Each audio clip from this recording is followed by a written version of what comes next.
What's up, YouTube? Griever here. Haven't done a video in quite some time, which is my normal MO. I know I haven't been able to have the things I say in my previous videos I never get done, but it's my first video of 2013, and I'm actually going to be hitting you with 3 videos in the next few days or so. I'm going to edit them individually, but I'm filming them all in one shot.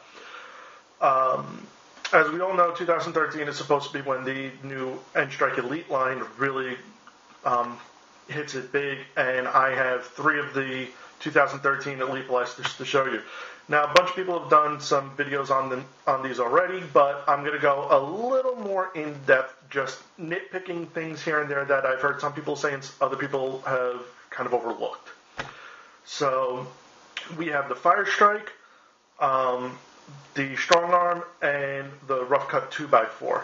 And I'm going to start off with the Firestrike. And if no one knows what this is pretty much the Nightfinder 2.0.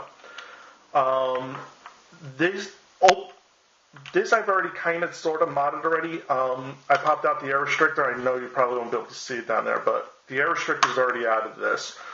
But I'll still show you how it fires because it works just like a Nightfinder. Pull back, and then trigger has the 2 dart holders, obviously the barrel. The light is still garbage, but instead of doing a half trigger pull to give the light like you would on the Nightfinder, you now have a little trigger here, a la like the red trigger that you get from the Raven, the Strife, and all those other new motor blasters.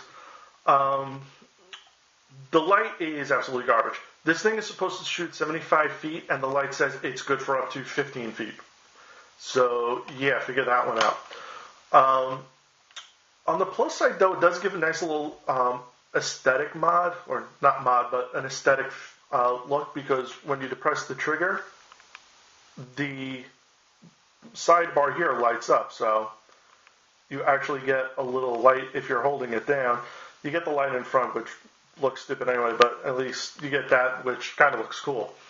I'll shoot this off real quick. Like I said, the only thing I've done to this is I've removed the air restrictor on it, which was extremely simple. I did it, seriously, in about 15 minutes with a flathead screwdriver, or not flathead screwdriver, a Phillips screwdriver to unscrew this thing, and I think a pair of either nail clippers or snips. And it was extremely easy. Everything just like kind of fell apart. The only thing that was difficult to get out was the dart post itself. And the cool thing with this is, this actually has vacuum loading, which is kind of cool because it shows you how good the seal really is. So I'm going to fire it off.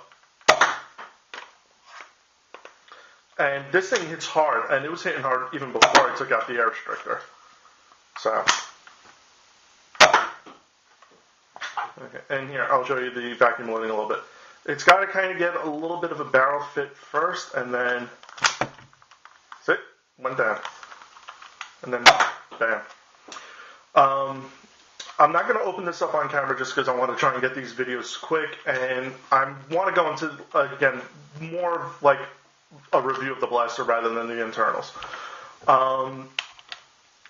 As opposed to the Nightfinder, this is a lot smaller. The diameter, like lengthwise, it's smaller, but not by much.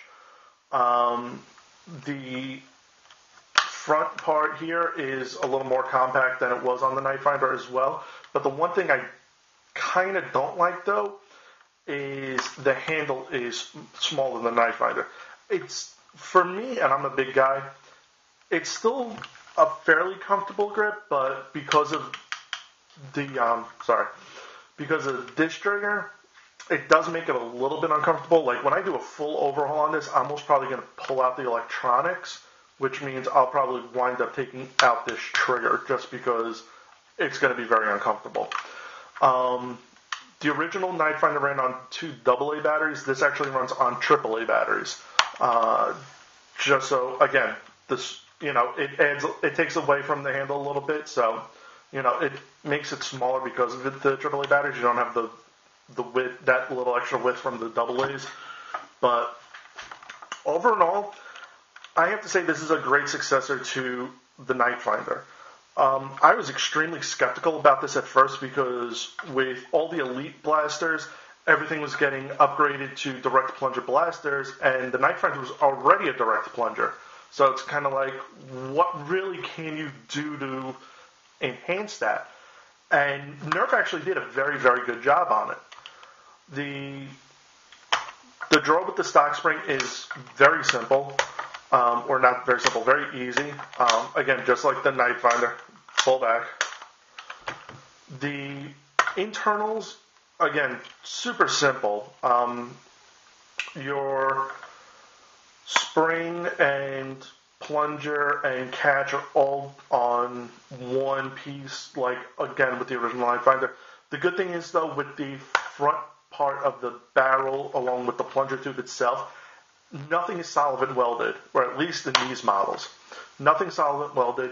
Everything is just kind of snap fitted together. You got to be careful because you don't want to over torque or over extend one of the snap pieces, because then you're going to break it and then you will have to wind up gluing everything back together.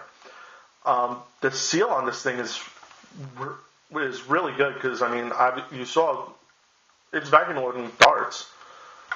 The handle is actually kind of interesting as well because while, yeah, it is a little smaller, the handle can actually be snapped off from the main body. The gray handle is actually just snapped on, and from what I can tell, there is no glue on it, but it is going to be tricky to kind of pop it off.